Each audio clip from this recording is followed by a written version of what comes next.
नमस्कार। आज हम घर की याद कविता जो भवानी प्रसाद मिश्र द्वारा लिखी गई है उसका सरलाट सीखेंगे। इसमें भवानी प्रसाद मिश्र अपने उन भावों को व्यक्त करते हैं जब वो स्वतंत्रता प्राप्ति के लिए जेल में बंद थे। वो जेल में हैं, उनके घर वाले परिवार वाले घर पर हैं, तो उन्हें अपने परिवार की याद आती है। तो उन भावों को भवानी प्रसाद जी ने अपनी इस कविता में अभिव्यक्त किया है।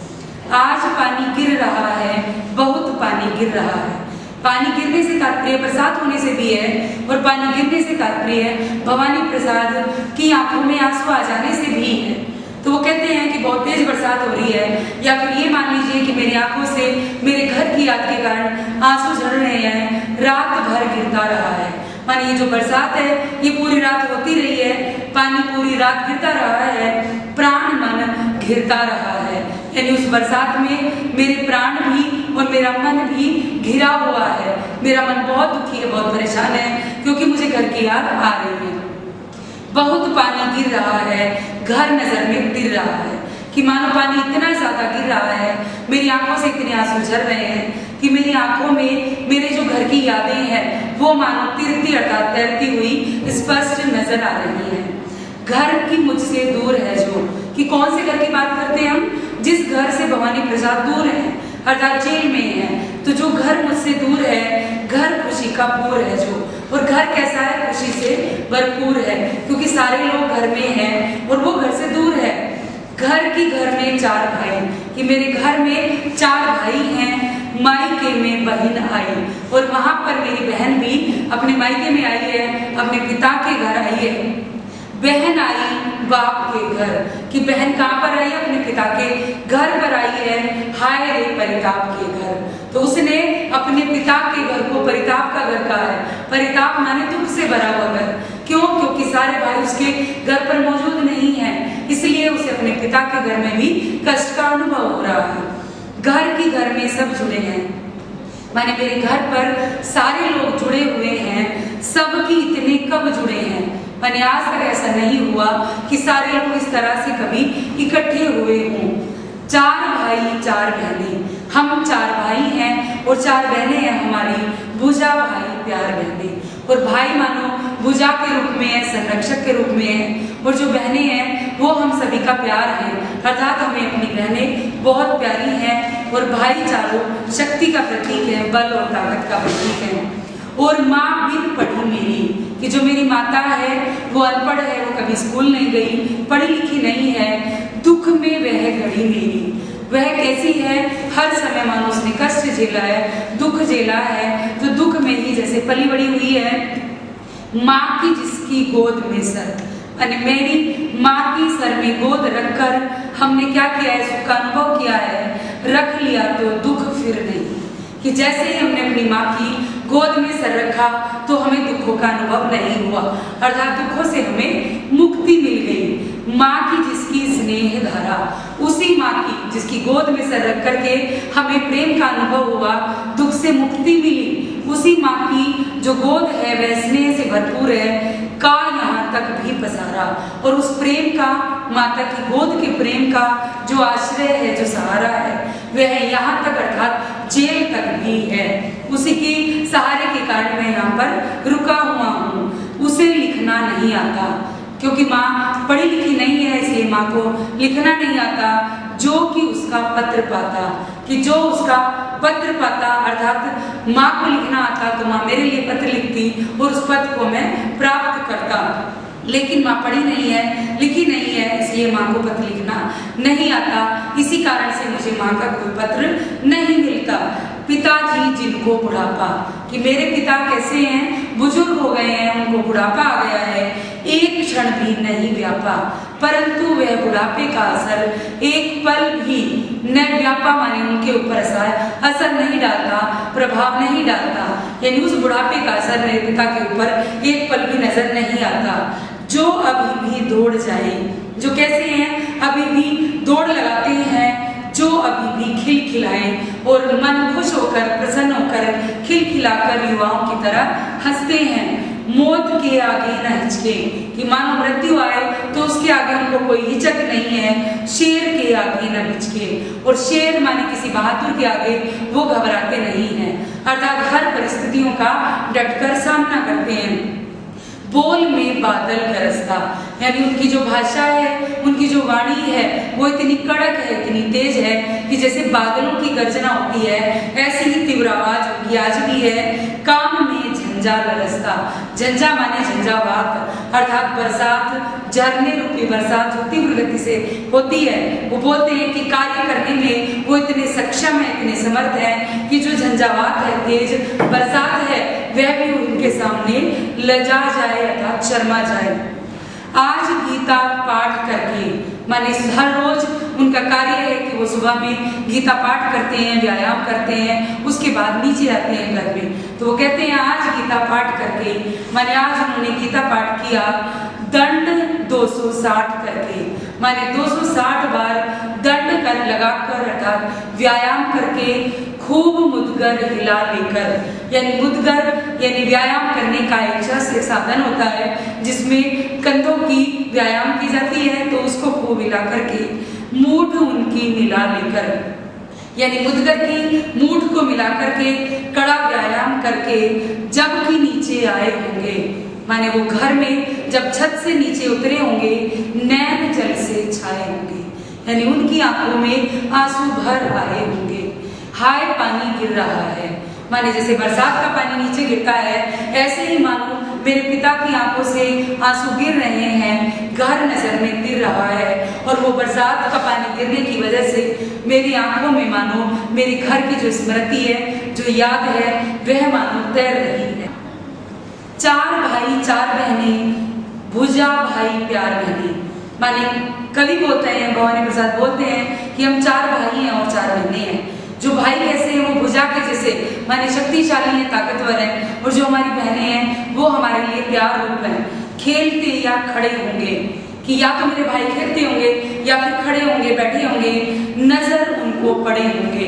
किनको नजर आए होंगे? मेरे पिता को, जो सुबह व्यायाम करके गीता पाठ करके घर में नीचे उतरे हैं, तो उनको भाई बहन नजर आए होंगे, और खड़े हुए या बैठे हुए या खेलते हुए। पिताजी जिनको बुढ़ापा, माने जो मेरे पिता वृद्धावस्था में है, परंतु एक क्षण भी नहीं व्यापा, माने वो वृद्धावस्था उनके ऊपर असर डालने वाली नहीं है, रो पड़े होंगे बराबर 5वें का नाम लेकर, माने जैसे ही मेरी अर्थात 5वें की स्मृति याद मेरे पिता के मन में आई होगी, उनकी आंखों में तुरंत आंसू आ गए होंगे, वो मुझे याद कर रहे होंगे कि मेरा एक बेटा जेल में है।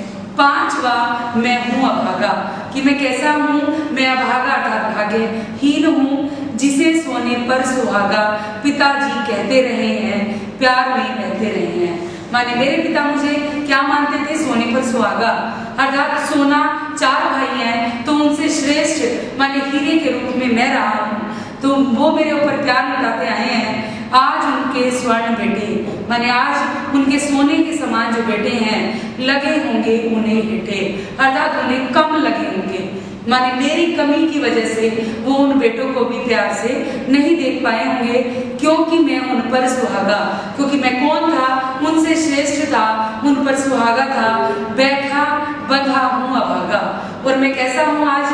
भाग्यहीन हूँ, क्योंकि यहाँ पर बंधा हुआ हूँ, अर्थात जेल में पड़ा हूँ, जो अभागा हूँ, अपने परिवार के पास नहीं हूँ, नजदीक नहीं हूँ। और माँ ने कहा होगा, माने पिता की ऐसी स्थिति देखकर माँ ने कहा होगा, दुख कितना बहा होगा, यानी जब माँ अपने मन की बात बोली होगी तो उनके मन में कितना कष्ट, कितना दुख आया होगा कि आंख में किसी ये पानी, माने पुरुष कभी रोते नहीं है, मगर पिता को जब अपने पुत्र की याद आती है तो उनकी आंखों में आंसू आ जाते हैं, पानी आता है। तो माँ ने उनको बोला होगा कि आपकी आंखों में आंसू किस लिए है? वहाँ अच्छा है भवानी, भवानी अर्थात नाम है मेरा भवानी प्रसाद, कि वो वहाँ पर अर्थात जेल में बहुत अच्छा है, बिल्कुल सही है, वह तुम्हारा मन समझकर, माने आपके मन को समझ करके, आपके मन की बात पूरा करने के लिए और अपनापन समझकर, माने आपके कार्यों को अपना कार्य मान करके गया है, सो ठीक ही है, माने वो बिल्कुल सही गया है, उसने जो फैसला लिया है, जो कार्य किया है, वो बिल्कुल सही किया है, क्योंकि यह तुम्हारी लीक ही है, कि जो कार्य उसने किया है वह आपकी परंपरा के अनुसार ही किया है। आप भी शुरू से स्वतंत्रता प्राप्ति के लिए कष्ट झेलते आए हो। ऐसे ही आपके पुत्र ने आजादी के लिए जेल जाने को चुना। पांव जो पीछे हटाता, माने आपका पुत्र आपकी लीक से हटकर चलता, यदि अपने पैरों को पीछे करता, कोख को मेरी लजाता। माने माँ बोलती है कि वो क्या करता, मुझे बदनाम करता, मेरी निंदा कराता, मेरी कोख को वो बेइज्जत कराता। इस तरह हो न कच्चे, इसीलिए आप कमजोर नहीं पड़िए, वरना तो रो पड़ेंगे और बच्चे। कि नहीं तो आपको रोता देखकर, पिता को रोता देखकर बाकी घर में जो बच्चे हैं वो भी रोने लग जाएंगे, दुखी हो जाएंगे। पिताजी ने कहा होगा, हाय कितना सहा होगा। कि जब ये वाली बात पिता ने बोली होगी तो उनके मन को कितना कष्ट हुआ होगा। कहाँ मैं रोता कहाँ हूँ, धीर मैं खोता कहाँ हूँ। कि अरे पगली मैं रोता नहीं हूँ, मैंने मेरा धैर्य खोया नहीं है। तो यह कहने में उन्हें कितने कष्ट का अनुभव हुआ होगा। तो जो कवि हैं वो बोलते हैं कि हे सजीले हरे सावन, हे कि मेरे पुण्य पावन। कि सावन को जो आकाश में बादल नजर आते हैं उसको देख करके बोलते हैं वो कि हे सजीले हरे सावन, माने हे सज धज कर आए हुए सावन महीने। जो हिंदी के महीने चलते हैं उनमें श्रावण मास होता है, चारों तरफ बादल होते हैं, बरसात होती है, ठंडी फुहारें चलती हैं, झूले झूलते हैं लोग, खुशी का माहौल परिवेश बना होता है। तो उसके लिए बोलते हैं कि मेरे पुण्य पावन, कि पवित्र जो महीना है सावन का, तो उसके लिए बोलते हैं कि तुम बरस लो वे न बरसे। कि हे बादलों आप बरस जाइए, आप बरसात कर लीजिए, वे न बरसे अर्थात मेरे माता और पिता मुझे याद करके न रोएं या उनकी आंखों में आंसू न आए। पांचवे को वे न तरसे, पांचवे को अर्थात पांचवें पुत्र को जो मैं आज जेल में बैठा हूँ, मुझे याद करके वो परेशान ना हो या मेरे लिए अपना मन दुखी वे ना करें। मैं मजे में हूँ सही है, घर नहीं हूँ बस यही है। वो कहते हैं कि उनको बताना कि मैं कैसा हूँ, मैं यहाँ पर मजे में माने मस्त हूँ, खुश हूँ, प्रसन्न हूँ, बस इतना ही तो है कि मैं उन लोगों के साथ घर पर नहीं हूँ। वैसे तो मैं ठीक ही हूँ, किंतु यह बस बड़ा बस है, इसी बस में सब विरस है। कि ये जो बस मैंने बोला है ये बहुत बड़ा है, इसको कहने के लिए बहुत कष्ट का अनुभव करना पड़ता है, अपने दिल को, अपने मन को संभालना पड़ता है। इसीलिए इस बस में बहुत ज़्यादा विरस है। किंतु उनसे यह न कहना कि हे बादलों आप उनसे ये मत कह देना, उन्हें देते धीर रहना।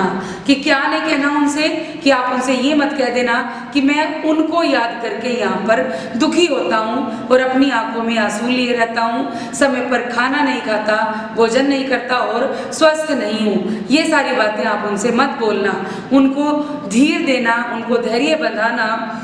उन्हें कहना लिख रहा हूँ, उन्हें कहना पढ़ रहा हूँ। कि मेरी माता को और मेरे पिता को जाकर ये संदेश देना कि मैं पहले की तरह ही लिखने में व्यस्त हूँ और पढ़ाई भी बराबर कर रहा हूँ। काम करता हूँ कि कहना, नाम करता हूँ कि कहना।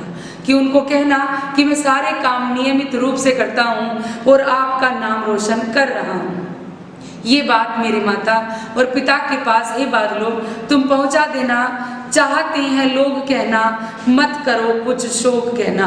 कि जो लोग हैं, जो जमाना है, वो क्या चाहता है कि आप अपना दुख प्रकट ना करें, आप अपना शोक, अपना कष्ट, मन का जो दुख है वो दूसरों के सामने जाहिर ना करें। और कहना मस्त हूँ मैं, कातने में व्यस्त हूँ मैं।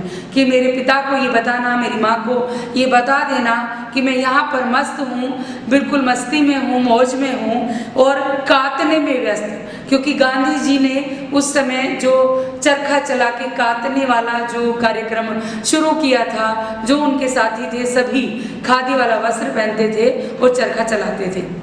तो वो कहते हैं कि मैं चूंकि गांधी जी के पद चिन्हों पर चल रहा हूँ, इसलिए यहाँ पर कातने में व्यस्त हूँ। वजन 70 सेर मेरा, भोजन ढेर मेरा।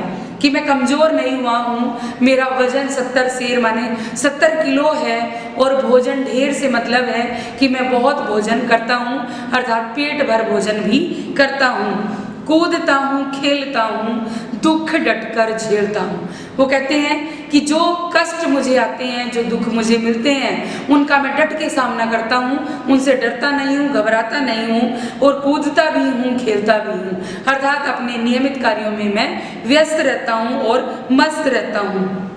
और कहना मस्त हूँ मैं, यूं न कहना अस्त हूँ मैं। अस्त माने छिपना, अर्थात कमजोर होना। कि वो कहते हैं कि आप ये मत कहना कि मैं कमजोर हो गया हूँ, बल्कि आप उनको ये बताना कि मैं अपनी पूरी दिनचर्या में मस्त रहता हूँ, पढ़ता भी हूँ, लिखता भी हूँ, अच्छे से भोजन भी करता हूँ और सारे काम नियमित रूप से मैं बराबर करता हूँ। हाय रे ऐसा न कहना है कि जो वैसा न कहना। वो बादलों को संबोधित करते हुए बोलते हैं दुख के लिए कि हाय तुम ऐसा कुछ मत कहना जिससे मेरे माता पिता को कष्ट हो, और ऐसी वैसी कोई भी बातें नहीं करना जिससे वो मेरे दुख के बारे में सुने, समझें और उन्हें और ज़्यादा पीड़ा का अनुभव करना पड़े। कह न देना जागता हूँ, आदमी से भागता हूँ। वो कहते हैं कि ये मत बता देना कि मैं रात रात भर जगता हूँ और आदमी से भागता हूँ। आदमी से भागने से अभिप्राय क्या है कि उस समय जो अपनी जेलों में बंद रहते थे अंग्रेजों के सब जमाने में, कारागार में, तो वहाँ पर बहुत ज़्यादा कष्ट दिए जाते थे, उनको पीड़ा दी जाती थी। तो लोग इंसान को देखते ही भागने लगते थे, दौड़ने लगते थे, क्योंकि उन्हें पता था कोई ना कोई सजा तुम्हें मिलेगी। तो इसलिए वो कहते हैं कि आप उनके सामने ये बात बिल्कुल जाहिर मत करना। कह न देना मौन हूँ मैं, खुद न समझूँ कौन हूँ मैं। और उनको ये बात नहीं बताना कि मैं चुप रहता हूँ, परेशान रहता हूँ और मैं खुद को ही भूल गया हूँ कि मैं कौन हूँ। अर्थात मैं पहले कौन था और अब मैं कौन हो गया हूँ, मैं मेरी पहचान भूलता जा रहा हूँ। यह बात उनके सामने बिल्कुल मत कर देना, बिल्कुल मत कह देना।